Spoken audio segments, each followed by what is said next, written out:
Let's talk about one of Neville Goddard's most quietly powerful techniques, one that rarely gets the spotlight, yet might be the most practical of all.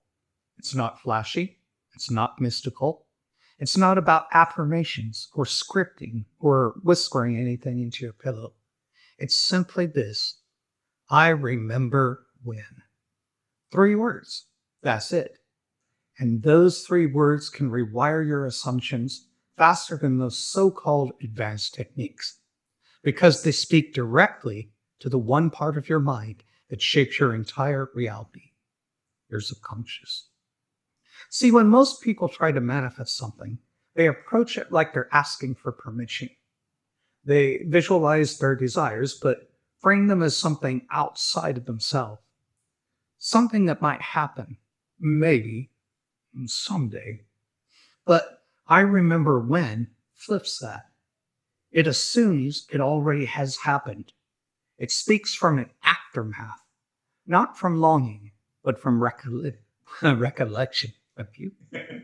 This technique bypasses resistance because it's not asking you to believe in a fantasy. It's inviting you to remember a struggle you've already overcome.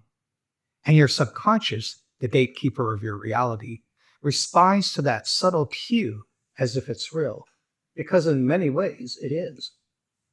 The brilliance of I Remember When lies in how unassuming it is.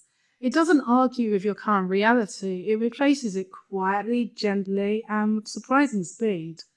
Think about how we usually approach desire. We say, I want to be healthy, which implies we're not, or I want a better job, which reinforces dissatisfaction with the current one.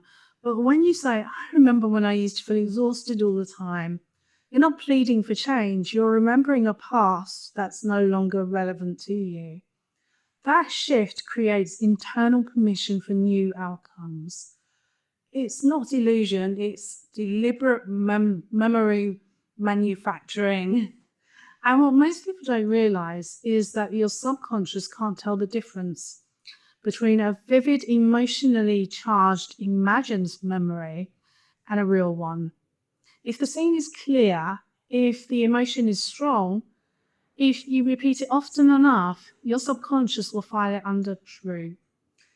It starts making micro adjustments in behavior, perception, even physical responses to align with that new reality.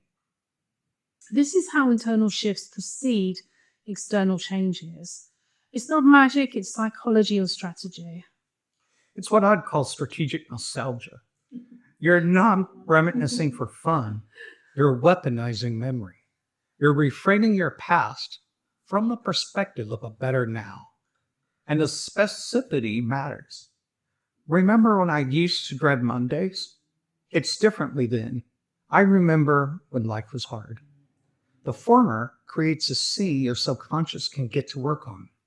The latter is too vague to stick. And this is crucial because the more detailed your imagined memory, the more effectively your subconscious responds. Include what you saw, heard, felt. Let it become multisensory. Feel the emotions. If relief would be the dominant emotion after achieving your goal, summon that. If joy would follow, tap into it. You're not faking it, you're feeling it forward and filling it backwards. This is how identity changes without resistance. You're not hoping to be someone else. You're remembering that you already are. And when you repeat the process consistently, something fundamental starts to shift. Let's say you're using the technique to rewrite a financial pattern. You could say, I remember when I had to check my bank account before buying a coffee. The more often you say it and the more emotion you add, the more your subconscious starts to accept that the scarcity phase is over. You're not affirming wealth, you're burying poverty in your memory. And here's why this works better than traditional affirmations for many people. Affirmations often trigger contradiction. If you say, I am wealthy, and you're not, yourself. Your conscious mind argues. But if you say, I remember when I struggled with money, you're not making a claim about now. You're pointing to a resolved past. It slips past the inner critic. It engages imagination, and it sets the emotional tone for your new identity, one rooted in calm, not craving. That calm is the key. Neville always said, feeling is the secret. Without emotional resonance, visualizations are just images. But when you feel the relief or joy or pride of overcoming a challenge, your mind treats it like it's real. And that changes your behavior automatically. You start walking, talking, and deciding like someone who's already on the other side of the struggle. Opportunities feel more obvious. Solutions show up without being forced.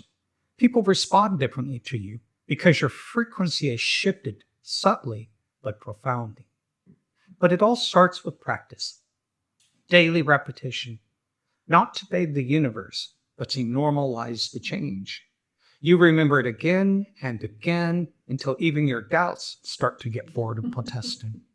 It's not about reciting lines like a robot. It's about embodying a memory you're building. And the beauty of it is that you don't need anything external at all.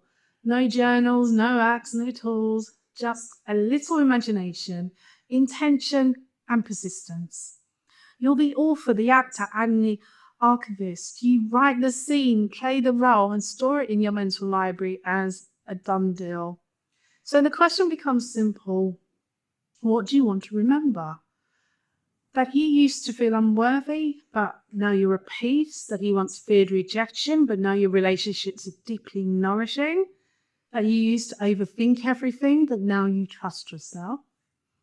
You don't have to wait for the change. You remember it. And in doing so, you live it. So if you're looking for a technique that cuts through the resistance, that doesn't demand belief in magic or bypass logic, try this.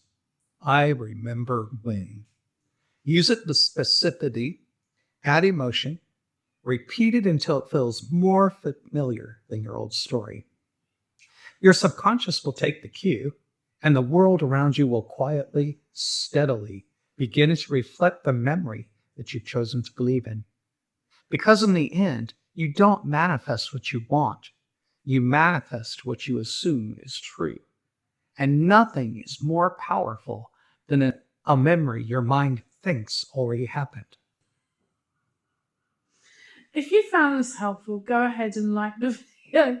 Subscribe to this channel, hit the bell so you don't miss future uploads. Share it with someone who'd benefit and leave a comment. We'd love to hear your thoughts. So until next time, think differently, dream boldly, and create consciously. I'm a quiet